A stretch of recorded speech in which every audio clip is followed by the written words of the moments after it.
하나님 말씀 보시겠습니다. 하나님 말씀은 요한계시록 22장 16절에서 마지막 21절까지입니다.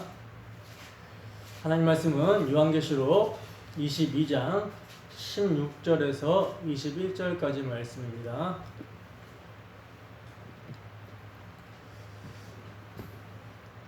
다 찾으셨으면 우리 함께 한 목소리로 합독합니다. 시작. 나 예수는 교회들을 위하여 내 사절을 보내어 이것들을 너희에게 증언하게 하였노라. 나는 다윗의 뿌리요 자손이니 곧 광명한 새벽별이라 하시더라. 성령과 신부가 말씀하시기를 오라 하시는도다. 듣는 자도 오라 할 것이요 목마른 자도 올 것이요 또 원하는 자는 값없이 생명수를 받으라 하시더라.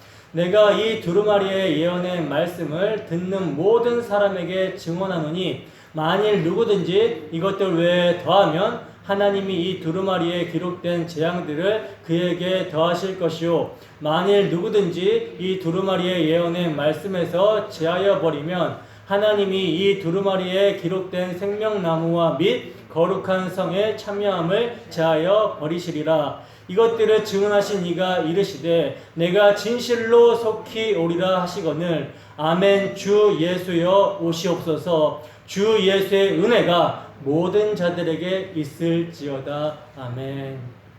잠깐 기도하겠습니다.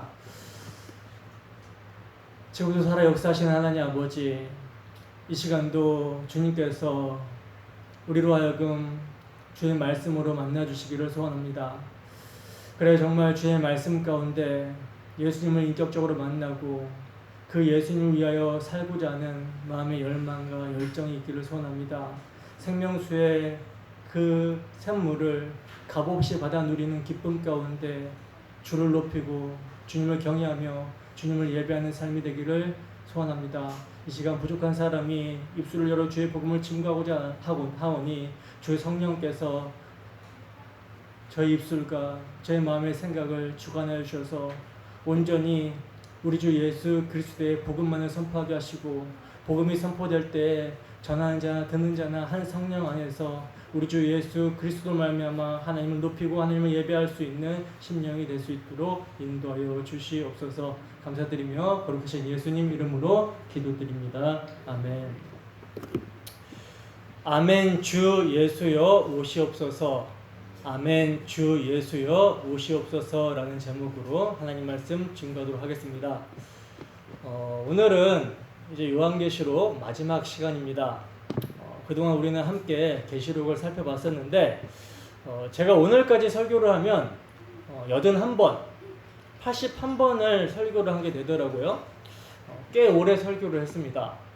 어떻게 계시록을 함께 살펴보면서 우리가 정말 인내하며 바라봐야 되는 소망이 무엇인지에 대해서 확고해지셨습니까? 여러분 계시록은요, 여러분 예수 그리스도의 환난과 나라와 참음에 동참하고 있는 성도들에게 소망을 주면서 시작을 하고 있고요, 그리고 소망으로 마치고 있다는 거예요. 그 소망이란 무엇입니까? 그 소망이 무엇이죠? 우리를 사랑하시는 우리 대장 예수 그리스도께서 하나님을 대적하는 모든 죄와 악의 세력을 당신의 십자가에서 이기시고 승리하심으로 심판과 구원을 완성하셨다라는 것입니다. 그리고 이를 확증하시러 다시 오신다라는 것, 이것이 여러분 소망인 것이죠. 이 소망이 여러분 성도인 우리에게 믿음으로 인내하게 하고 사랑으로 살게 한다라는 거예요. 여러분 우리 주 예수 그리스도의 십자가를 우리가 믿음으로 바라보며 그 사랑 가운데 살아간다라는 것은요, 종말을, 끝을, 마지막을 보며 살아간다라는 말이거든요. 그러니까 하루하루 우리 주 예수 그리스도의 십자가를 바라보며 그 앞에 선 삶을 산다라는 것은요, 오늘을 마지막인 것처럼 사는 것을 말한다라는 거예요. 여러분 오늘을 마지막으로, 마지막 날로, 정말 우리 주님께서 속히 오실 날로 우리가 살아간다면 우리에게 가장 필요한 것이 무엇이겠습니까? 가장 필요한 게 뭘까요? 세상에 썩어질 유한한 이 땅의 영광이 필요할까요? 아니죠. 썩지 않고 진동치 않고 변하지 않는 영광이 필요하다라는 거예요. 그 영광을 우리가 뭘로 받았습니까? 믿음으로 받았습니다. 그렇기 때문에 주 예수 그리스도를 믿는 믿음이 우리에게 가장 필요하며 그분만이 우리에게 영원한 생명이 된다라는 거예요. 그러므로 여러분, 주님 다시 오실 때까지 믿는 성도인 우리가 해야 되는 일은요, 우리 주 예수 그리스도의 십자가, 그 죽으심을 기억하고 전하는 것입니다. 여러분, 우리가 교회로 모여서 드리는 예배이며 계시록의 표현대로 하면요, 두루마기를 빠는 일, 즉 그리스도의 보혈로 씻는 일이라는 거예요. 그러니까 십자가의 공로만을 의지하여 교회로 모여서 예배하는 일과 또 이 은혜로 각자의 삶에서 드리는 예배의 삶이라는 것이죠. 믿음으로 사는 삶이라는 것입니다. 어떻게 이 시간 주님의 죽으심을 기억하며 이 자리에 모이셨습니까? 여러분, 성도의 인생을 통틀어서 싸움은요, 주님의 죽으심을 기억하는 싸움입니다. 우리 자신을 날마다 십자가 앞에 세우고 그 십자가 앞에서 자신의 죄를 깨닫고 용서의 사랑을 깨닫고 그 십자가 앞에서 자신의 죄를 깨닫고 피조물로서, 새로운 피조물로서 삶을 살고자 하는 열망으로 옛사람, 육체의 소욕을 부인하는 싸움이 여러분 성도의 인생을 통틀어서 하는 영적 싸움이라는 거예요. 여러분, 우리 대적 마귀는요, 주님의 십자가를 기억하지 못하도록, 주님을 사랑하지 못하도록 우리를 유혹하고 우리를 핍박할 것입니다. 아주 집요하고 아주 끈질기게 우리로 하여금 낙심케 하고 절망케 만들 거라는 거예요. 우리의 대적은 우리가 상상하는 것보다 너무나 엄청나고 너무나 강합니다. 그렇다면 여러분, 우리가 이러한 강한 대적과의 싸움에서 어떻게 이길 수 있겠습니까? 어떻게 이길 수 있을까요? 우리가 이길 수 있는 유일한 길은요, 성령을 쫓아 살아가는 것, 주 성령을 의지하는 것, 그래서 성령께서 우리 마음 가운데 확증하시는 우리 주 예수 그리스도의 승리를 우리의 것으로 붙드는 것, 이것이 여러분, 우리가 우리 대적 마귀를 이길 수 있는 유일한 길입니다. 여러분, 죽고 사는 문제가 아니라는 거예요. 영혼의 문제입니다. 그래서 치열하게 싸워야 되는 거예요. 알파와 오메가, 처음과 마지막, 시작과 끝이 되시는 우리 주님이 여러분 승리하셨고 그 안에서 우리가 승리하였습니다. 그러므로 반드시 우리는 믿음으로 마귀를 대적하고 피 흘리기까지 싸워 이겨야 된다는 거예요. 그 치열한 전투 가운데 주님을 의지하는 자들만이 주 예수가 위로가 되고 주 예수가 소망이 되고 그 주님의 속히 오심을 기다리게 된다라는 거죠. 그러므로 정말 원하고 바라기는요, 오늘 계시록의 마지막, 성경 전체의 마지막 말씀을 통해서 우리 주님의 죽으심을 기억하기를 소원합니다. 그리하여 참으로 우리 주 예수 그리스도 안에서 승리한 자로서 선한 싸움을 싸우며 주 예수의 다시 오심을 기다리며 달려나아가는 우리 모두가 되기를 주님의 이름으로 축원합니다. 본문 16절 보겠습니다. 본문 16절 함께 읽습니다. 시작. 나 예수는 교회들을 위하여 내 사자를 보내어 이것들을 너희에게 증언하게 하였노라. 나는 다윗의 뿌리요 자손이니 곧 광명한 새벽별이라 하시더라. 아멘. 자, 보시면 여러분, 오늘 본문은 나 예수는 이라는 말로 시작을 하고 있어요. 여러분, 사도에게 예수님의 말씀을 전달하는 천사는요, 지금 자기 말을 하는 것이 아니죠. 자기 말을 하는 것이 아니라 예수님의 말씀을 있는 그대로 가감없이 전하고 있다는 거예요. 그래서 나 예수는 이라고 말씀합니다. 나 예수는. 여러분, 나 예수는, 이 말씀의 권세가 우리에게 느껴지십니까? 나 예수는. 여러분, 이 말씀 앞에서는 무조건 무릎을 꿇어야 되는 것이죠. 성도라면. 여러분, 구약의 모세가 양을 치다가 이제 광야에서 떨기나무에 불이 붙은 것을 봤어요. 근데 그 떨기나무가 타지를 않고 그 불이 꺼지지 않더라는 것입니다. 그래서 이를 보고 이상하게 여긴 모세가 그쪽으로 다가갑니다. 바로 그때 불 가운데서 음성이 들리는데 뭐라고 합니까?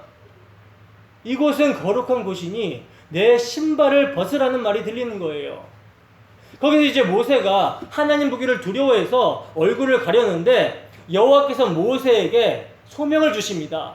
내가 이제 이스라엘을 애굽에서 구원할 건데 너는 가서 이스라엘 백성들에게 내 말을 전하라 하면서 소명을 주시면서 가라고 하시는 거예요.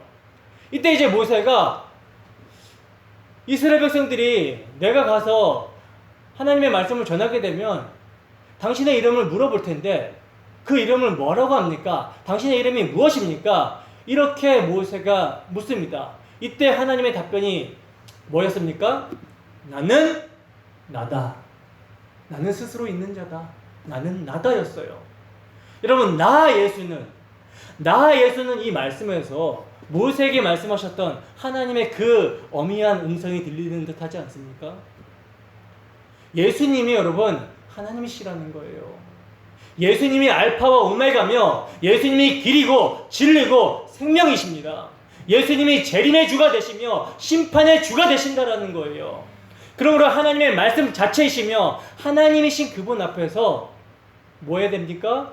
무릎을 꿇고 머리를 조아리는 마음의 자세가 나오는 것이, 주를 경외하는 마음의 자세가 나오는 것이 피조물의 정상적인 반응이라는 거죠. 빌립보서 2장 10절에서 11절 말씀입니다. 빌립보서 2장 10절에서 11절 말씀 함께 했습니다. 시작. 하늘에 있는 자들과 땅에 있는 자들과 땅 아래에 있는 자들로 모든 무릎을 예수의 이름에 꿇게 하시고 모든 입으로 예수 그리스도를 주라 시인하여 하나님 아버지께 영광을 돌리게 하셨느니라. 아멘. 여러분, 예수님께서 아버지의 말씀에 죽기까지 순종하심으로 십자가에서 아버지의 뜻을 다 이루셨습니다.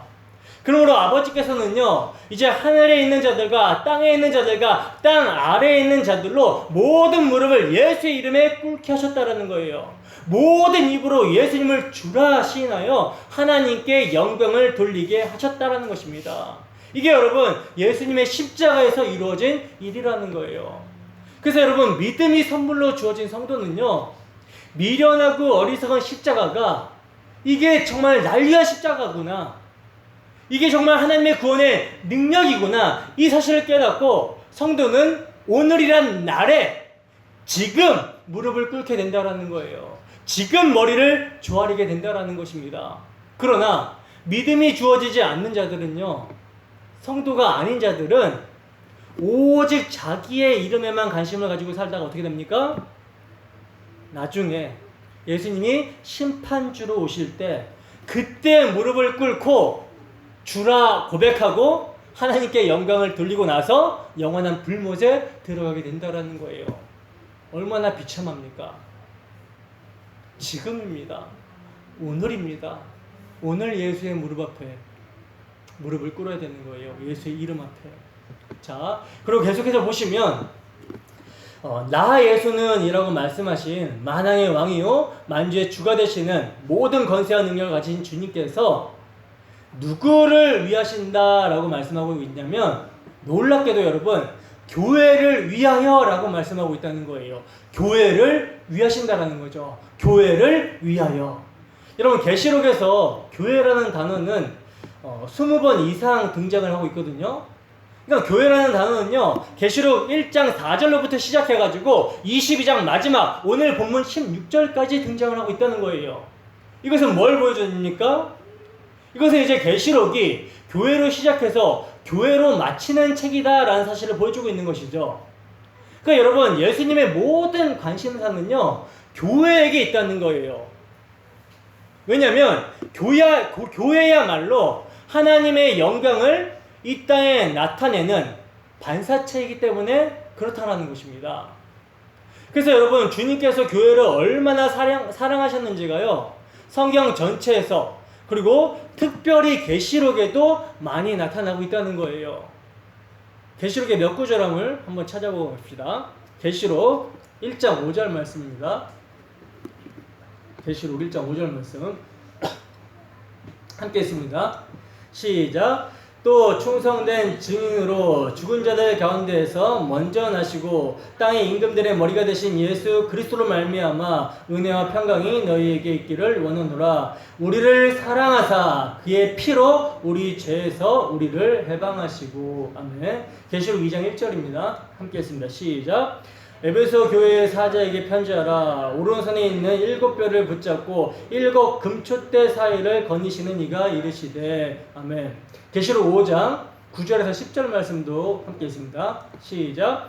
그들이 새 노래를 불러 이르되 두루마리를 가지시고 그 인봉을 떼기에 합당하시도다. 일찍이 죽임을 당하사 각 족속과 방언과 백성과 나라 가운데서 사람들을 피로 사서 하나님께 드리시고 그들로 우리 하나님 앞에서 나라와 제사장들을 삼으셨으니 그들이 땅에서 왕노릇 하리로다 하더라. 아멘. 자, 보시면 여러분, 주님께서는요 자신의 피로 교회를 죄에서 해방시키셨고 또 그로 인해 하나님께 교회를 드리셨으며 우리 하나님 앞에서 나라와 제사장들을 삼으셨으며 이 땅에서 왕노릇하게끔 하셨다라는 거예요. 그것이 뭡니까? 교회를 사랑해서 하신 일이라는 것입니다. 그리고 지금도 여러분 교회를 꼭 붙들고 있고 그들을 인도하고 계신다라고 성경은 말씀하고 있다는 거예요. 그러니까 여러분, 우리 주님은요 당신이 이처럼 사랑하신 교회들에게 당신이 십자가로 이루신 일이 무엇인지 소망을 주시면서 그 소망을 붙들고 이미 이긴 믿음의 싸움을 승리하도록 계시록의 말씀을 주고 계신 것입니다. 그렇다면 그 핵심 내용이 무엇인가? 여러분, 주님께서는 교회를 위하여 내 사자를 보내어 이것들을 너희에게 증언하게 하였다라고 말씀을 하고 있거든요. 그렇다면 주님께서 당신의 사자를 보내셔서 교회에게 뭘 증언하게 하신 것인가? 뭘 증언하게 하신 것입니까? 여러분, 이 증언은요 주님께서 승천하시기 전에 제자들에게 사명을 주신 것과 같아요. 같은 증언입니다. 마태복음 28장 19절에서 20절 말씀입니다. 함께 있습니다. 시작. 그러므로 너희는 가서 모든 민족을 제자로 삼아 아버지와 아들과 성령의 이름으로 세례를 베풀고 내가 너희에게 분부한 모든 것을 가르쳐 지키게 하라. 볼지어다 내가 세상 끝날까지 너희와 항상 함께 있으리라 하시니라. 아멘. 자, 보시면 지금 주님께서 승천하시면서 제자들에게 어떤 사명을 주시고 있죠? 어떤 사명을 주시고 있냐면 주님을 증거하여 모든 민족으로 제자를 삼고 그 주님이 분부하신 모든 것을 가르쳐 지키게 하라는 사명을 주시고 있다는 거예요. 여기서 여러분, 우리 주님께서 분부한 모든 것을 가르쳐 지키게 하라고 할 때 분부하신 모든 것이라는 말은요 복음서의 2개의 큰 메시지를 말하는 거거든요. 복음서의 2개의 큰 메시지. 그 하나는 예수가 누구신가와 또 하나는 그가 왜 오셨는가, 이 2개의 큰 메시지를 말하는 거예요.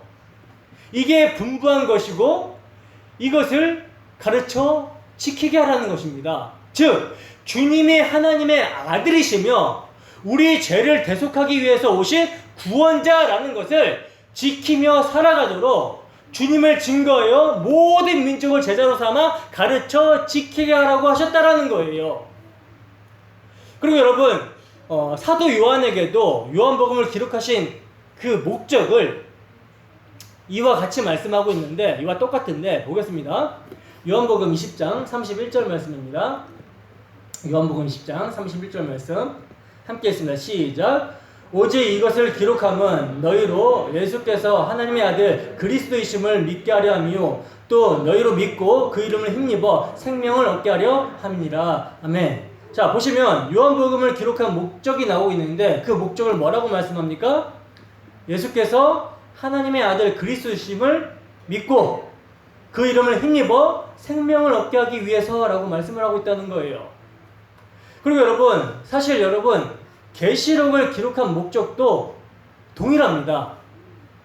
계시록 1장 3절을 볼까요? 계시록 1장 3절 말씀 함께 했습니다. 시작.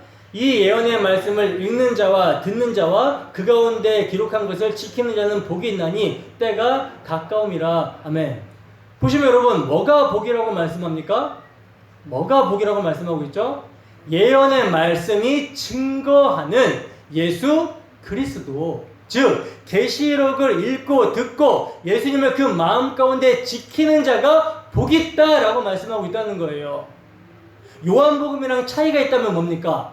요한복음은 예수 그리스도의 복음을 믿고 그 이름을 힘입는 데 초점이 있다면, 계시록은 뭐예요? 예수 그리스도의 복음을 싸워 이겨서 지켜라, 지키라는 데에 강조점이 있다라는 거죠.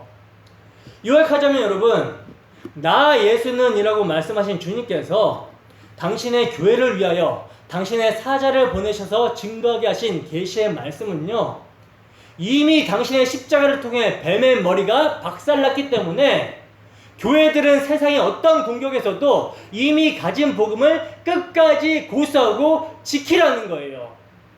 그리고 심판의 위험에 처한 자들에게 자신들이 지키고 있는 그 복음을 전하여서 함께 생명의 면류관을 얻으라는 말씀을 하고 있는 것입니다. 그래서 주님은 내가 속히 오리니 라는 말씀을요, 계시록에서 4번이나 약속해주고 있는 거라는 거예요. 그러니까 성경 전체를 마무리하는 시점에서 주님께서는요, 이토록 복음을 고수하는 것이 중요한 것임을 교회들에게 주지하여 말씀해주고 있는 것입니다. 그러니 여러분, 우리의 삶에 가장 우선순위로 두어야 될 것이 무엇이겠습니까? 복음이죠. 오직 복음 안에서 사는 삶을 우선순위로 두어야 된다는 거예요. 우리 모두가 오직 복음 안에서 살아가기를 주님의 이름으로 축원합니다. 계속해서 보시면요, 교회를 위하여 당신의 사자를 보내셔서 교회에게 증거하게 하신 주님이 이제 당신 자신이 어떤 분이신지 지금 스스로 설명을 하고 있는데요. 주님이 지금 뭐라고 자신을 설명하고 있습니까? 에고 에이미, 나는 나다. 그러니까 나는 다윗의 뿌리다. 나는 다윗의 자손이다. 곧 광명한 새벽별이다 라고 자신을 지금 설명하고 있죠. 우선 주님께서 설명하시고 있는, 자신을 소개하고 설명하고 있는 다윗의 뿌리, 자손부터 살펴보겠습니다. 여기서 여러분, 뿌리라고 번역이 된 헬라어 흐리자라는 말은요, 다윗의 기원이 된다라는 말이기도 하고 다윗의 남은 자를 이렇게 은유적으로 표현하는 말이기도 하거든요. 기원, 즉 시작이며 근원이기 때문에 가지들이 다 배임을 당하여도 그 뿌리는 존재하는 것처럼 그릇터기라는 의미를 지니고 있다는 거예요. 즉 다윗 언약의 실체로서, 근원으로서 하나님이 보내신 자라는 의미라는 것입니다. 그리고 자손이라고 번역이 된 헬라어 게노스라는 말은요, 다윗 언약을 계승할 자손으로서 하나님의 집, 하나님 나라를 세우실 왕을 의미하는 거거든요. 이것은 이제 다윗에게 세워주신 하나님의 언약 속에서 우리가 발견해 볼 수 있는데, 사무엘 하를 보겠습니다. 사무엘 하 7장 12절에서 13절 말씀입니다. 사무엘 하 7장 12절에서 13절 말씀 함께 했습니다. 시작. 내 수완이 차서 내 조상들과 함께 누울 때에 내가 내 몸에서 날 내 씨를 내 뒤에 세워 그의 나라를 견고하게 하리라. 그는 내 이름을 위하여 집을 건축할 것이요 나는 그의 나라 왕위를 영원히 견고하게 하리라. 아멘.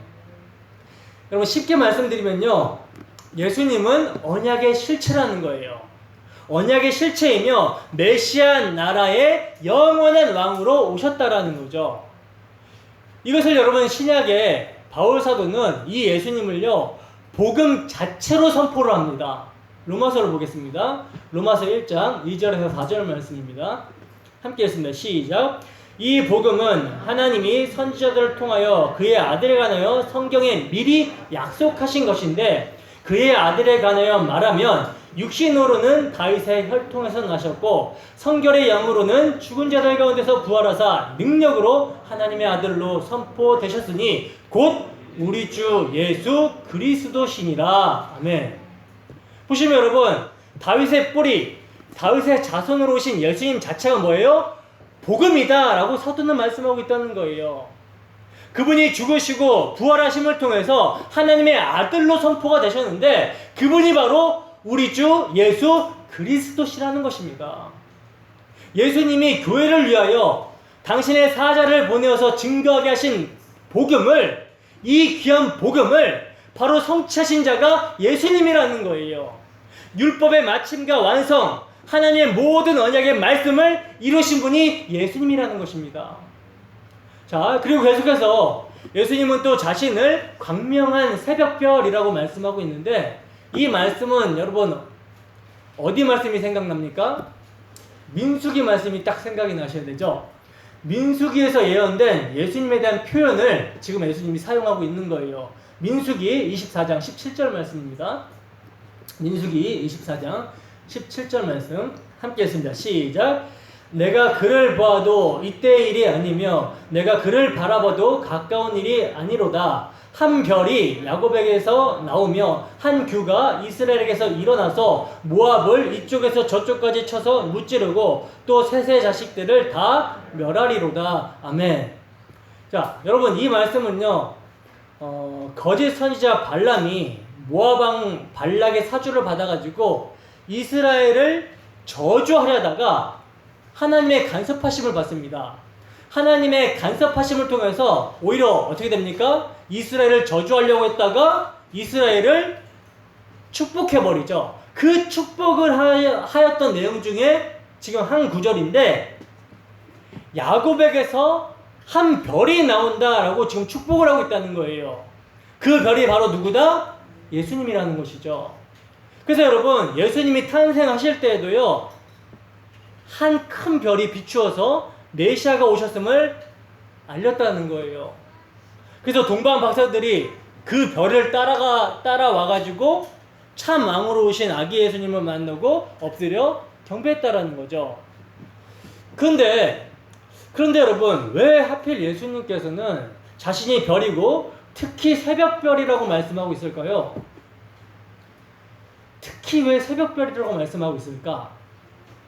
왜냐면 여러분, 새벽별은요, 흑암 가운데 빛이 비춰짐으로 여명이 드리워지게 하는 별을 의미하기 때문이라는 거예요. 즉, 죄로 인해 하나님의 영광에서 떠나 흑암의 권세 아래 있게 된 자들에게 하나님의 영광의 강체를 비춰줄 빛이 누구다? 바로 예수님이라는 의미인 것입니다. 그래서 이것을요, 이사야 선지자는 이렇게 예언을 했던 거라는 거예요. 이사야서 9장 1절에서 2절 말씀 함께 했습니다. 시작. 전에 고통받던 자들에게는 흑암이 없으리로다. 옛적에는 여호와께서 스불론 땅과 납달리 땅이 멸시를 당하게 하셨더니 후에는 해변길과 요단 저쪽 이방의 갈릴리를 영화롭게 하셨느니라. 아멘. 그래서 여러분, 헤롯 당시 영적으로 어둠에 있었던 세상에 주님이 한 줄기 빛으로 오셨다라는 것을 한 별이 동방박사를 인도한 것으로 나타내셨던 것이며, 그 별이 나타낸 예수 그리스도께서 나사렛을 떠나 스불론과 납달리 지경 해변에 있는 가버나움에서 천국 복음을 전파하셨을 때 성경은 이것을 가지고 이사야의 말씀이 성취되었다라고 증거를 하고 있다는 거예요. 그렇다면 여러분, 자신을 지금 새벽별이라고 표현하신 예수님을 우리는 오늘날 어떻게 만날 수 있을까요? 새벽별이신 예수님, 이 예수님을 오늘날 우리가 어떻게 만날 수 있을까요? 여러분, 예수님을 만나는 방법은요, 사람의 오감이나 어떤 체험이나 어떤 경험으로 만날 수 있는 것이 아니죠. 사람이 생각도 못했던 거예요. 귀로 듣지도 못하고 마음으로 생각지도 못했던 것이 예수 그리스도십니다. 새벽별로 오신 예수 그리스도십니다. 그렇기 때문에 사람의 오감이나 어떤 체험이나 어떤 경험으로 만날 수 있는 것이 아니라는 거예요. 그러면 무엇으로 만날 수 있는가? 오직 성경을 통해서 성령의 조명이 있을 때 만날 수 있는 거라는 거죠. 그래서 여러분, 제가 성경에서 성경으로 지금 그리스도를 증거하고 있잖아요. 그러므로 여러분들에게 성령의 조명이 있다면 새벽별 되시는 그리스도를 오늘도 이 시간에 만날 수 있게 되는 것입니다. 빛이 있으라 말씀하신 하나님께서 예수 그리스도의 얼굴에 있는 하나님의 아는 빛을 우리 마음 가운데 비추어 주셨기 때문에, 비추어 주셨다라고 말씀하고 있기 때문에 우리는 성경을 통해서 오늘도 예수님의 빛을 볼 수 있어야 된다는 거예요. 자, 베드로후서 1장 19절에서 21절 말씀도 보겠습니다. 함께 했습니다. 시작. 또 우리에게는 더 확실한 예언이 있어 어두운 데를 비치는 등불과 같으니 날이 새어 샛별이 너희 마음에 떠오르기까지 너희가 이것을 주의하는 것이 옳으니라. 먼저 알 것은 성경의 모든 예언은 사사로이 풀 것이 아니니 예언은 언제든지 사람의 뜻으로 낸 것이 아니요 오직 성령의 감동하심을 받은 사람들이 하나님께 받아 말한 것이니라. 아멘. 여러분, 베드로 사도처럼 그렇게 정말 직접적으로 예수님을 보고 경험하고 그 말씀을 들은 사람이 없습니다. 베드로와 같은 경험을 한 사람이 없다는 거예요. 근데 이런 엄청난 경험을 한 베드로 사도가 뭐라고 말씀하고 있냐면 우리에게는 더 확실한 예언이 있다라고 하는 거죠. 이것은 여러분 지금 문맥적으로 보면 베드로 사도가 경험한 변화산 사건을 말하고 있는 거거든요. 여러분, 베드로 사도는요, 야고보 사도와 요한 사도와 함께 변화산에서 예수님께서 영광스럽게 변모하는 것을 봤다는 거예요. 경험했다라는 것입니다. 심지어 모세와 엘리야가 나타나서 예수님과 말씀하고 있는 것도 봤습니다. 근데 그렇게 엄청난 경험을 한 사도가 그렇게 자신이 보고 경험한 것보다 더 확실한 예언이 있는데 그것이 바로 기록된 말씀이라고 지금 증거를 하고 있는 거예요. 그래서 여러분, 성경을 통해서 마음에 샛별이 떠오를 때까지를 말씀을 주의해서 보라는 것입니다. 성경을 통해서 예수 그리스도가 증거되면 그것이 샛별이 떠오르게 된 거라는 거예요. 그러므로 여러분, 모든 예언은요 사사로이 풀어서는 안 되는 것입니다. 왜냐하면 성경은 그리스도를 증거하고 있는 책이기 때문에 개인의 어떤 철학과 개인의 어떤 사상, 인간의 어떤 경험, 인간의 어떤 논리로 성경을 풀어서는 안 된다라는 거예요. 그래서 성경은요 성령의 감동으로 기록이 된 것이기 때문에 성령이 임하게 되면 진리이신 예수 그리스도를 성령이 증거하게 되고, 그래서 그 증거되는 예수 그리스도를 성경 가운데 만나게 되는 것입니다.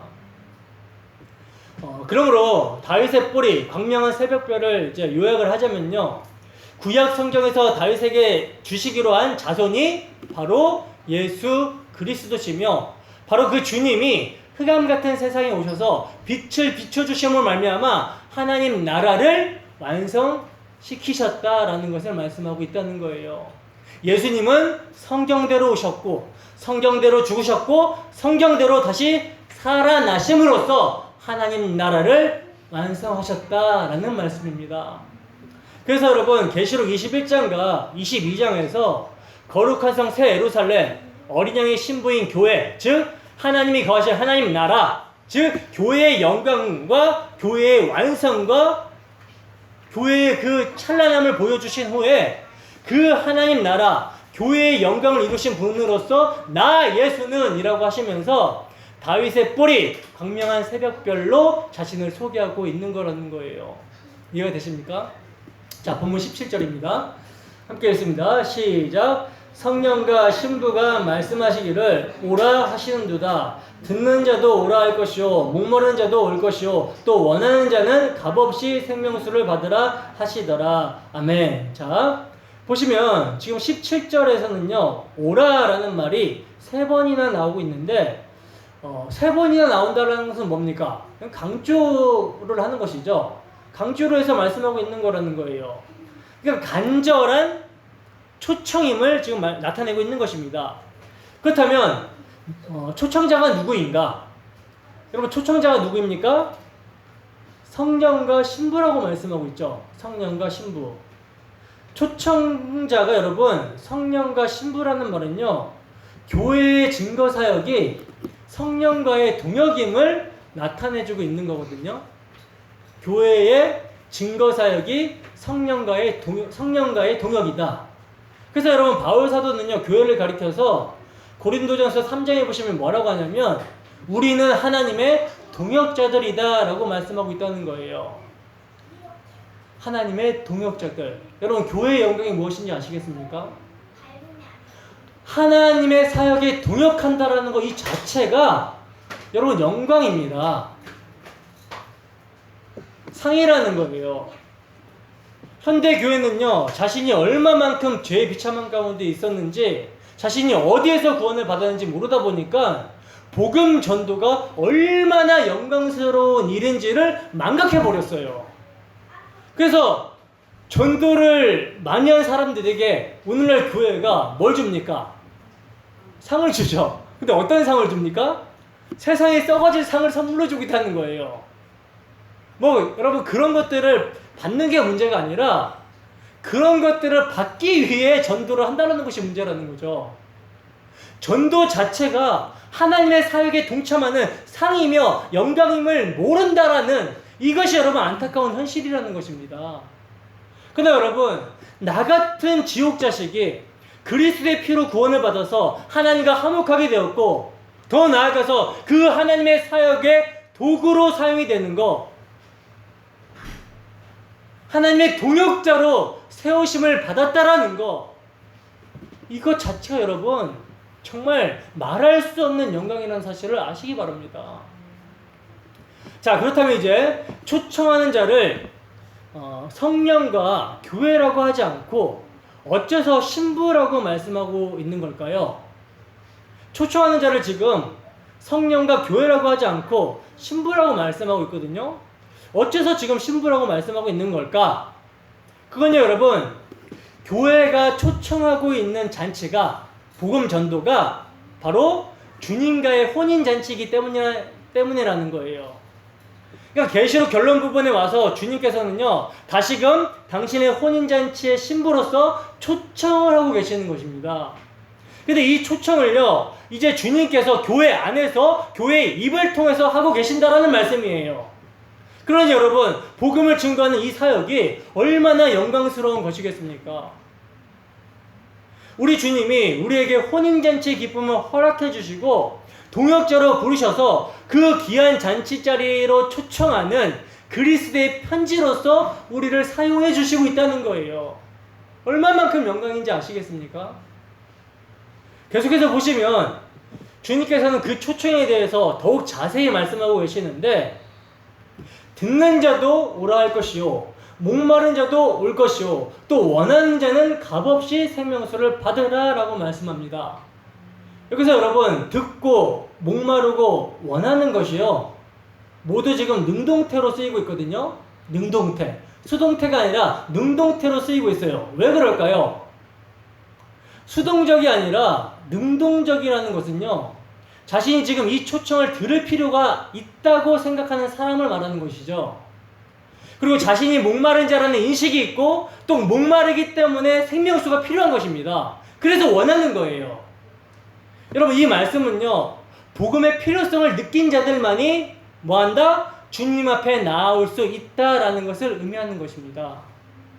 여러분, 자신이 의인이라고 여기는 자에게는요, 주님이 필요가 없어요. 그리고 자신이 죄인이라는 사실을 대충 인정해서는 예수님이 대충 필요합니다. 언제든지 놓아버릴 수 있다라는 거죠. 그러나 정말 자신의 죄의 비참함을 아는 자들은요, 예수님을 절대적으로 필요로 합니다. 주님만을 원하고 더 원합니다. 여러분, 우리의 모습은 어떤 모습입니까? 우리는 우리 자신에 대해서 이런 능동적 사고를 하고 있습니까? 정말 듣고자 하고 목마름을 느끼며 생명수를 원하고 계십니까? 여러분, 우리에게 이러한 인식이 없다면, 예수님이 없다면, 복음이 없다면, 죽은 자와 같은 자라는 인식이 없다면 그게 바로 저주인 거예요. 아모스 8장 11절 말씀입니다. 함께 했습니다. 시작.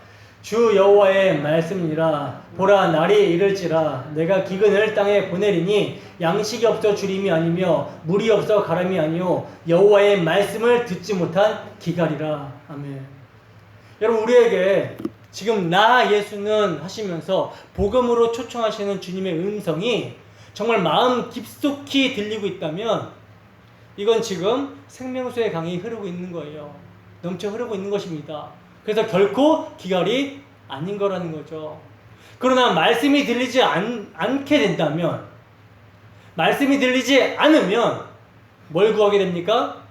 엉뚱한 것을 구하고 찾게 되고, 그 엉뚱한 것을 구하고 찾게 되었을 때 그 엉뚱한 것으로는 우리의 마음이 만족하게 되지 못하기 때문에 계속 뭐하게 돼요? 목마르게 되고 세상의 염려와 불안으로 낙심이 되고 불안하고 근심하게 되는 것입니다. 이런 모습이 영적인 기갈을 맞이한 모습이라는 거죠. 그러므로 여러분, 교회에게 유일한 생명수는 나 예수는 이라고 말씀하시는 주님의 말씀이라는 거예요.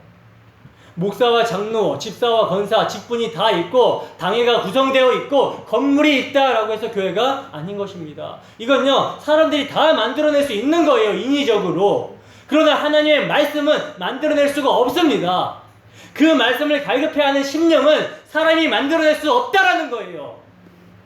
진정한 교회는요, 다른 어떤 것이 아닌 의에 줄이고 목마름이 있어야 된다라는 거죠. 여러분, 주님께서는요, 십자가에서 다 이루셨다 하시고 계시록을 초청으로 마치고 계십니다. 그렇기 때문에 계시록은요, 심판을 목적으로 한 책이 아니라 복음 초청을 목적으로 한 책이라는 거예요. 심판이란 초청을 거부하는 자들에게 불가피하게 임하게 되는 것이지, 기록 목적은, 성경의 기록 목적도 마찬가지고 계시록의 기록 목적은 여러분 초청인 거예요. 그리고 여러분, 이러한 초청은요, 구약 시대부터 지금까지 계속되어 오고 있습니다. 구약 성경에서는 하나님께서 어떻게 초청하셨습니까? 이사야서 55장 1절 말씀입니다.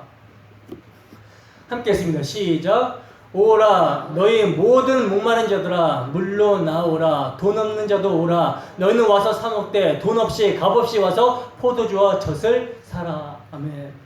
여러분, 구약 성경에서부터 하나님께서는 당신의 택하신 자녀들을 향해서 초청했다는 거예요. 이 말씀을요, 예수님께서 공생애 동안에 동일하게 외치십니다. 요한복음 7장 37절 함께 했습니다. 시작. 누구든지 목마르거든 내게로 와서 마시라. 아멘. 그리고 여러분, 계시록에서는요, 성령께서 교회와 함께 말씀하시기를, 성령과 신부가 말씀하시기를 오라 하신도다. 듣는 자도 오라 할 것이요, 목마른 자도 올 것이요, 또 원하는 자는 값없이 생명수를 받으라 하시면서 초청을 하고 있는 것입니다. 그러니까 성경 전체에서 공통적으로 말씀하시는 것이 뭡니까? 복음으로의 초청이라는 거예요. 여러분, 이 복음으로의 초청에 택하신 자들은요, 이 초청을 듣고자 하고 목말라 하고 원합니다. 왜냐하면 그들에게 뭐가 임했기 때문에? 성령이 임했기 때문에. 성령이 임했기 때문이라는 거죠. 그들이 스스로 듣고자 하고 목말라 하고 원하는 것이 아니라, 찾은 것이 아니라 성령이 임하게 되니까 자신이 들어야 되는 자고 목마른 자고 생명수가 필요한 존재라는 사실을 알게 됐습니다. 그래서 찾는 거예요. 그래서 원하게 되는 거예요. 그래서 구하게 되는 것입니다. 말씀의 책망과 바르게함을 받게 되는 것입니다. 여러분, 성령은 죄에 대해서, 의에 대해서, 심판에 대해서, 우리 안에 있는 세상에 대해서 책망하십니다. 죄에 대해서 책망하시는 것은요, 예수님을 믿지 않기 때문이죠. 믿음이 없기 때문에, 믿음이 없는 것이 죄이기 때문에 우리는 날마다 성령에 의하여 책망을 받는 거예요. 그래서 믿음 없음을 도우소서 라는 진솔한 고백을 하게 되는 것이죠. 또한 의가 없음에 대해서도 책망을 받는 것입니다. 세상의 임금이 심판을 받았기 때문에 세상의 판단에 대하여서 자유로워야 되는데 아직도 무엇을 먹을까 입을까 염려하고 있으니 책망을 받는 거예요. 근데 놀랍게도요, 이러한 책망이 마음에 달게 오는 자들은요, 목마름이 사라지게 된다는 거예요. 그 사람은요, 값없이 주시는 생명수가 너무나 좋은 것입니다. 예수님의 은혜의 복음이 들리는 거예요. 성령의 음성이 들리는 것입니다. 여러분, 저와 여러분들이 참된 교회라면 성령의 음성이 들려야 되는 것입니다. 그리고 그 음성이 들리는 자가 신부요, 교회예요. 그런 교회는 이제 주님의 사역에 동참해서 목마른 사람들에게 값없이 생명수를 받으라고 전하는 초청의 삶을 살게 된다는 것이죠. 그런데 이 초청을 외면한다면 어떻게 되겠습니까? 우리 주 예수 그리스도의 십자가에서 보여진 계시록의 모든 재앙을 피할 수가 없게 되는 것이죠. 왜? 왜냐하면 그 모든 재앙을 대신 지고 죽으신 예수님을 부인하였기 때문에 그 재앙은 여전히 죄를 지은 대가로 남아있게 되어 심판을 받게 된다는 거예요. 이렇게 여러분, 우리 주님께서는요, 복음으로 초청을 하고 계십니다. 근데 이제 이와는 좀 대조적으로 경고를 하시기도 하시는데 그 경고가 무엇인지 본문 18절에서 19절 말씀입니다. 함께 읽습니다. 시작. 내가 이 두루마리의 예언의 말씀을 듣는 모든 사람에게 증언하느니 만일 누구든지 이것들 외에 더하면 하나님이 이 두루마리에 기록된 재앙들을 그에게 더하실 것이요 만일 누구든지 이 두루마리의 예언의 말씀에서 제하여 버리면 하나님이 이 두루마리에 기록된 생명나무와 및 거룩한 성의 참여함을 제하여 버리시리라. 아멘. 보시면 주님께서는요, 이 두루마리의 예언의 말씀을 듣는 모든 사람들에게 증언을 하고 계신다라고 말씀하고 있는데, 여기서 이 두루마리의 예언의 말씀은 뭡니까? 지금 요한계시록을 말씀하고 있는 것이죠. 그리고 넓게는 뭐예요? 성경 전체의 말씀이라고 볼 수 있다는 거예요. 왜냐하면 계시록의 말씀도 다른 성경과 같이 뭘 증거하는 말씀이기 때문에 예수 그리스도의 주되심과 그리스도 되심을 증거하는 십자가 복음을 말씀하고 있는 책이기 때문에 그것이 핵심이기 때문이라는 거예요. 자, 그렇다면 여기에 더하거나 빼지 말라는 말씀이 무엇인지가 명백해지는 것이죠. 여러분, 기록된 말씀에 더한다라는 것은요, 기록된 말씀에 더한다라는 것은 초대교회 당시 바울 사도의 대적자들에게서도 주로 나타났었고요. 2000년이 지난 지금에도 그리스도의 대적자들은 기록된 말씀에 더하는 일을 쉬지 않고 하고 있다는 거예요. 즉 쉽게 말해서 예수님만으로는 부족하다라는 것입니다. 복음만으로는 부족하다라는 거예요. 그래서 복음에다가 뭘 덧붙이냐면 인간의 행위를 덕지 덧붙인다라는 것이죠. 갈라디아서 4장 10절에서 11절 말씀입니다. 함께 했습니다. 시작. 너희가 날과 달과 절기와 해를 삼가 지키니 내가 너희를 위하여 수고한 것이 헛될까 두려워하노라. 골로새서 2장 16절에서 17절 말씀입니다. 시작. 그러므로 먹고 마시는 것과 절기나 초하루나 안식일을 이유로 누구든지 너희를 비판하지 못하게 하라. 이것들은 장래일의 그림자이나 몸은 그리스도의 것이니라. 아멘. 보시면 거짓 교사가 교회 안에 침투해 들어와서요, 복음 플러스 날과 달과 절기와 해를 지켜야 된다라고 주장을 했어요. 그래야 구원을 받을 수 있다라고 주장을 했습니다. 그때 바울 사도는요, 그들의 주장에 속으면 안 된다고 하면서 그 율법의 의식들은 그림자이고 그리스도께서 몸으로서 완성하셨다라고 강력하게 지금 복음을 수호하고 있는 것입니다. 디도서 1장 10절에서 11절 말씀입니다. 함께 했습니다. 시작. 불순종하고 헛된 말을 하며 속이는 자가 많은 중 할례파 가운데 특히 그러하니 그들의 입을 막을 것이라. 이런 자들이 더러운 이득을 취하려고 마땅하지 아니한 것을 가르쳐 가정들을 온통 무너뜨리는 도다. 아멘. 여기서는 여러분, 거짓말하는 자들이 구원의 복음 말고 할례나 세례도 필요하다라고 주장을 했다는 거예요. 그래서 가정들을 온통 무너뜨렸다라고 사도는 이야기하고 있습니다. 그러니까 여러분, 기록된 말씀에 뭔가 더한다라는 것은요, 말씀을 이루시고 성취하신 예수 그리스도의 복음에 뭔가를 덧붙이는 것이 되는 것이죠. 오늘날에는 뭐가 있을까요? 로마 카톨릭에서 빠져나온 개신교 안에는 뭐가 있을까요? 뭘 덧붙이고 있을까요? 제가 이제 개혁주의자들, 신앙의 선배들을 굉장히 존경하지만 한 가지 이 사람들이 표현상 오류, 굉장히 아쉬운 것은 뭐냐면 성경은 율법에 보면 의식법과 의식법과 시민법과 도덕법이 있거든요. 근데 이 의식법과 시민법은 그리스도께서 십자가에서 다 이루시고 성취하셨다 그래요. 근데 이 도덕법은 아직 완성이 안 됐다라고 얘기합니다. 그래서 율법을 강조하고 성안을 강조하는 거예요.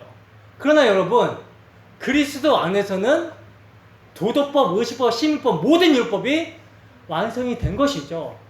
율법의 마침과 완성이 된 것입니다. 그렇기 때문에 우리는요, 이 율법 자체를 그리스도께서 다 이루신 것으로 우리 마음 가운데 새겨졌다 보는 거예요. 그래서 우리가 율법을 지킨다, 하나님의 말씀에 순종해서 산다라는 것은 우리의 죄인됨을 깨닫고 그리스도를 의지하는 가운데 그 사랑이 강권하시는 삶을 산다라는 표현에서 율법을 지킨다, 성화의 삶을 살아간다라고 하는 것이지, 율법에서 얘기하는 도덕법이 완성이 되지 않기 때문에 우리가 이것을 지켜서 이루어 나간다라는 차원이 아니라는 거죠. 말씀을 이루신 예수 그리스도의 복음에 자꾸 율법적인 행위를 붙이는 거, 이것이 여러분 저주받을 일이라는 거예요. 이 모든 율법의 의식들과 예법들이 예수님의 사역을 그림자로 보여주고 있었다라는 것을 부인하는 행위를 하고 있는 것이 되는 것입니다. 그러나 이 모든 율법의 의식과 예법들과 도덕법들은요, 그리스도께서 개혁하셨고 완성하셨습니다. 히브리서 9장 10절입니다. 히브리서 9장 10절 함께 읽습니다. 시작. 이런 것은 먹고 마시는 것과 여러 가지 씻는 것과 함께 육체의 예법일 뿐이며 개혁할 때까지 맡겨둔 것이니라. 아멘. 자, 보세요. 예수님께서 십자가에서 다 이루심을 말미암아 개혁이 되었는데, 이걸 다시 개혁한다라는 것은 개혁이 된 것이 아니죠. 아직도 의문에 속해 있는 것, 저주예요. 그리고 또 특정 율법을 조문으로 지키겠다라고 하는 것은요, 모든 율법을 예수님이 이루셔서 우리에게 율법의 요구를 이루게 하셨다라는 것을 부인하는 행동이 되는 것입니다. 로마서 8장 3절에서 4절 말씀입니다. 함께 읽습니다. 시작. 율법이 육신으로 말미암아 연약하여 할 수 없는 그것을 하나님은 하시나니 곧 죄로 말미암아 자기 아들을 죄 있는 육신의 모양으로 보내어 육신의 죄를 정하사 육신을 따르지 않고 그 영을 따라 행하는 우리에게 율법의 요구가 이루어지게 하려 하심이니라. 아멘. 육신을 따르지 않고, 이거 뭐예요? 율법의 조문대로 행하는 자들을 얘기하는 거죠. 그럼 그 영을 따라 행하는 자들은 뭡니까? 예수님이 십자가에서 다 이루셨고 그 십자가의 사랑을 알고 믿음으로 이 십자가의 사랑에 반응하는 것, 이것을 말하는 것이죠. 근데 이것을 경험을 못하다 보니까 자꾸 눈에 보여지는 것들을 자기 의로 삼으려고 하는 거예요. 여러분, 예나 지금이나 이러한 거짓 선지자들이 참 많습니다. 고린도후서 2장 17절 말씀입니다. 함께 했습니다. 시작. 우리는 수많은 사람들처럼 하나님의 말씀을 혼잡하게 하지 아니하고 곧 순전함으로 하나님께 받은 것 같이 하나님 앞에서와 그리스도 안에서 말하노라. 아멘. 여러분, 이 말씀은 바울 사도의 설교론이라고 할 수 있는데, 말씀을 혼잡게 하는 것이요, 기록된 말씀에 더하는 거라는 거예요. 근데 벌써 초대교회 당시에 수많은 사람들이 하나님의 말씀을 혼잡게 했다라고 증거합니다. 그러니 오늘날에는 여러분 오죽하겠습니까? 미디어에는요, 각종 설교들이 넘쳐나는데 얼마나 그리스도의 복음의 강체를 가리고 있는 설교들이 수두룩한지,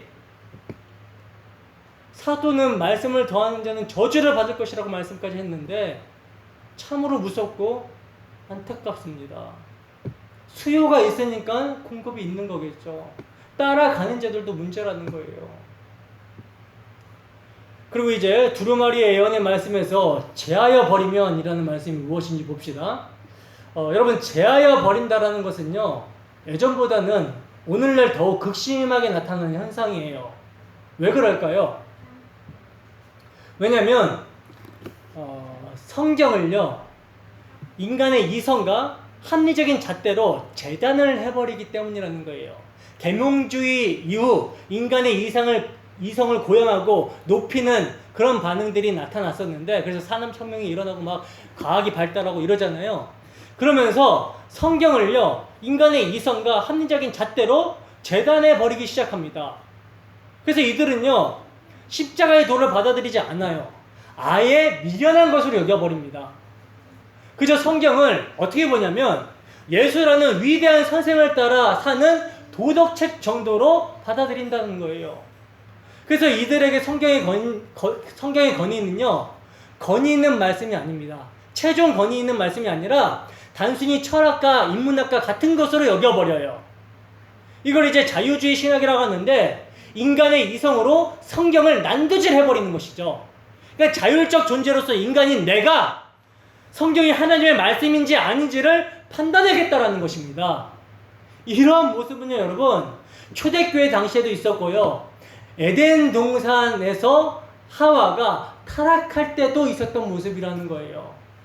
여러분, 하와는요, 하나님의 말씀을 절대적으로 들어야 되는 피조물의 자리에 있습니다. 근데 이 하와가 하나님의 말씀과 뱀의 말 사이에서 자신이 자율적 존재로서 판단하는 자리에 서버린 거예요. 죄죠. 그래서 하나님의 말씀이 아닌 뱀의 말을 선택해버립니다. 하나님의 말씀을 자기 마음대로 더하고 빼버렸다는 거예요. 이게 여러분 죄입니다. 사도행전 17장 8절 말씀입니다. 함께 했습니다. 시작.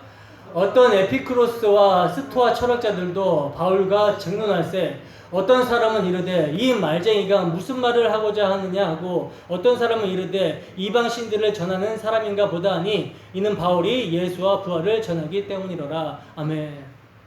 여러분, 예수 그리스도의 대속의 사건, 예수 그리스도의 복음은요, 인간의 자존심과 부딪힙니다. 복음은, 대속 사건은 인간의 자존심과 부딪혀요. 인간이 스스로 구원을 받을 수 있어야 되는데 왜 예수님이 오셔서 대신 죽어야 되냐? 인간의 자존심과 부딪히고요. 부활은요, 인간의 이성과 부딪힙니다. 때문에 인간들은요, 하나님의 말씀을 제하려고 노력하고 있는 거예요. 그래서 사도는 이러한 자들을 주의하라고 경고합니다. 골로새서 2장 8절 말씀입니다. 함께 했습니다. 시작. 누가 철학과 헛된 속임수로 너희를 사로잡을까 주의하라. 이것은 사람의 전통과 세상의 초등 학문을 따름이요 그리스도를 따름이 아니니라. 아멘. 그리고 여러분, 바울 사도는요, 이렇게 다른 복음을 전하는 자들을 저주받을 자들이다 라고 하면서 저주를 가감하게 선포해버립니다. 갈라디아서 1장 6절에서 8절 말씀입니다. 함께 했습니다. 시작. 그리스도의 은혜로 너희를 부르신 이를 이같이 속히 떠나 다른 복음을 따르는 것을 내가 이상히 여기노라. 다른 복음은 없나니 다만 어떤 사람들이 너희를 교란하여 그리스도의 복음을 변하게 하려 함이라. 그러나 우리나 혹은 하늘로부터 온 천사라도 우리가 너희에게 전한 복음 외에 다른 복음을 전하면 저주를 받을지어다. 아멘. 여러분, 오늘날 이렇게 성경의 권위를 땅에 떨어뜨린 장본인들은요, 기독교 외부에 많이 있기보다는 내부에 많이 있다라는 거예요. 이것은요, 비단 자유주의 신학자들의 문제만이 아니라 복음을 보수해야 되는 보수주의 설교자들도 복음을 옆에 밀어놓은 채 성경을 교훈적으로, 기복적으로 위인 정기처럼 다룬 결과라고 말할 수 있는 것입니다. 그리고 이러한 설교를 전하는 자들도 문제지만 이러한 설교를 원하는 자들이 교회 내에 넘쳐난다라는 것도 문제라는 것이죠. 고린도후서 11장 4절 말씀입니다. 함께 했습니다. 시작. 만일 누가 가서 우리가 전파하지 아니한 다른 예수를 전파하거나 혹은 너희가 받지 아니한 다른 영을 받게 하거나 혹은 너희가 받지 아니한 다른 복음을 받게 할 때에는 너희가 잘 용납하는구나. 아멘. 그러니까 여러분, 뭡니까? 총체적 난국이죠. 총체적 난국. 결국 이렇게 다른 복음이 전해지고 그것을 용납하다 보니까 교회가 어떻게 됩니까? 교회 안에서 성경의 권위는 떨어져 버리게 되고요. 설교자들마다 성경을 펼쳐서 전하는 내용이 다르다 보니까 뭘 못해요? 분별력이 사라지게 되고요. 그러다 보니까 좋은 게 좋은 거지 뭐 하면서 종교 통합을 외치는 그러한 형국으로 치닫아 버리게 된 거라는 거예요. 그러나 여러분, 성경 해석의 대전제는요, 성경에서 말하고 있는 대로 해석해야 되는 것입니다. 전하는 자의 어떤 표현력이나 어휘에 따라서 조금 정도의 차이가 있을 수 있어요. 그러나 전제는요, 그리스도의 복음이어야 된다는 것이죠. 복음이 명확하게 제시가 되고 복음이 명확하게 증거가 되어야 되는 것입니다.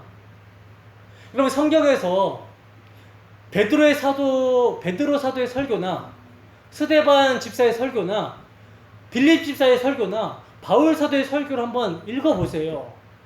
그들이 뭘 전합니까? 오직 예수 그리스도의 죽음과 부활을 증거합니다. 복음을 증거한다라는 거예요. 사도행전 17장 2절에서 3절 말씀입니다. 함께 있습니다. 시작.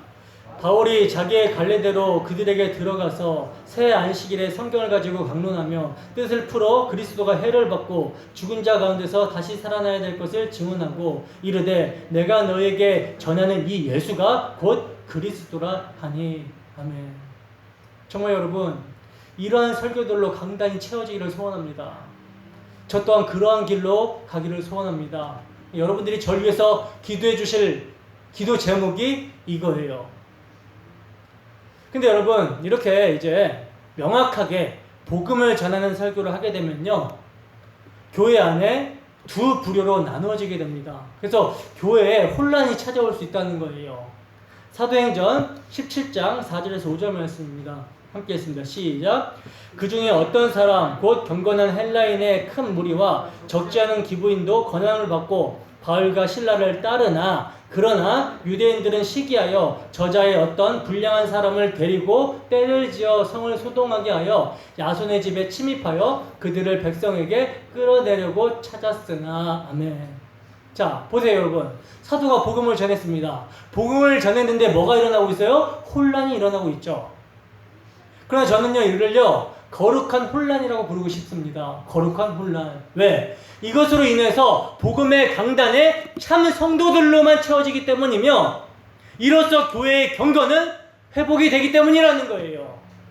결국 복음이 회복되어야 교회가 회복된다는 것입니다. 본문 20절입니다. 함께 했습니다. 시작. 이것들을 증언하신 이가 이르시되 내가 진실로 속히 오리라 하시거늘 아멘. 주 예수여 오시옵소서. 여러분, 이제 우리 주님의 마지막 말씀입니다. 어떤 말씀으로 끝나고 있습니까? 내가 진실로 속히 오리라 라는 약속으로 마치고 있죠. 여러분, 이 약속의 모든 교회는요, 아멘 주 예수여 오시옵소서로 화답을 해야 되는 것입니다. 이것은요 여러분, 인사였어요. 초대교회 때부터 시행해온 인사였습니다. 여러분, 성도는 결혼식을 앞둔 신부가 자나깨나 결혼식을 기다리는 것처럼 주 예수여 오시옵소서라는 기도를 날마다 드림으로써 매일의 삶을 살아야 된다는 거예요. 근데 이렇게 살아갈 때 주의해야 될 것이 있죠. 그게 뭐냐면 오늘날 염세주의적 또 잘못된 종말론이 팽배해져 있기 때문이라는 거예요. 이것을 주의해야 되는 것입니다. 우선 시한부 종말론을 주의해야 됩니다. 그러니까 거짓된 직통계시나 자의적 성경 해석을 근거로 재림의 날짜를 예측하고 이날 예수님이 오신다더라. 그래가지고 여러분, 실제로요 우리나라 교회 역사에 이런 일들이 굉장히 많이 있었어요. 그래서 일상생활을 다 내팽개치고 산으로 올라가서 주님 오실 때까지 기다린다고 그렇게 행했던 사람들이 있어 왔습니다. 예를 들어서 1992년 10월 28일에 예수님이 오신다고 누가 예언했습니까? 이장님이라는 사람이 예언했죠. 다미성교회. 그래서 실제로 이날 진짜 예수님이 오신다고 카메라 막 들이대면서 뉴스에도 나오고 그랬어요. 근데 예수님 왔습니까? 안 왔습니까? 안 왔죠. 잘못된 종말론을 경계해야 되는 것입니다. 그리고 둘째로는 예수님의 재림을 전혀 기다리지도 않고 신경도 쓰지 않는 종말론이에요. 이건 종말론이라고 부르기도 민망하죠. 그들에게는요, 이 세상이 전부입니다. 재림을 믿는다고 말하지만 마음으로는 믿지 않고 살아간다는 거예요. 그러나 여러분, 성경이 말하는 종말론은요, 이 두 부류와 같이 좌로나 우로나 치우치는 것이 아니라는 것입니다. 아멘 주 예수여 오시옵소서라는 고백은요, 주기도문의 처음 세 가지의 강구와 동일한 고백이라는 거예요. 하늘에 계신 우리 아버지, 아버지의 이름을 거룩하게 하시며 아버지의 나라가 오게 하시며 아버지의 뜻이 하늘에서와 같이 땅에서도 이루어지게 하소서. 즉 하나님이 통치하시는 나라가 임하게 해달라는 간구인 것입니다. 이것은 이제 여러분 내세를 바라보고 간구하는 것이기도 하지만 현세에도 지금 나에게도 지금 내 이웃에게 하나님의 통치가 임하기를 간절히 고대하는 간구라는 거예요. 그래서 이 땅에서도 하나님 나라의 백성의 삶을 실현시켜 나가기 위해 최선을 다해 살아가게 되는 것입니다. 또한 세상에 있지만 세상에 속하지 않은 사람처럼 살아가게 된다는 거예요. 세상의 유혹에 넘어지지 않고 박해 속에서도 믿음을 잘 지켜내는 삶을 말하는 것이며, 그리고 교회 안에 침투한 거짓 선생들의 가르침을 분별하며 그 가르침을 거부하고 바른 진리를 믿으며 사는 삶을 말하는 거라는 거죠. 이러한 삶을 여러분 우리의 믿음의 선배들이 살아갔던 것입니다. 여러분 우리 주 예수 그리스도의 십자가는요 이미 시간 밖에서 영원에서 완성되고 이루어진 것입니다. 이루어진 것이지만 역사 속에서는요 택하신 교회들의 삶 가운데 이루어져야 되는 거라는 거예요. 그러므로 십자가에서 완성된 복음을 살아내야 되는 것입니다. 예수 그리스도와 연합된 삶을 살아가야 된다는 것이죠.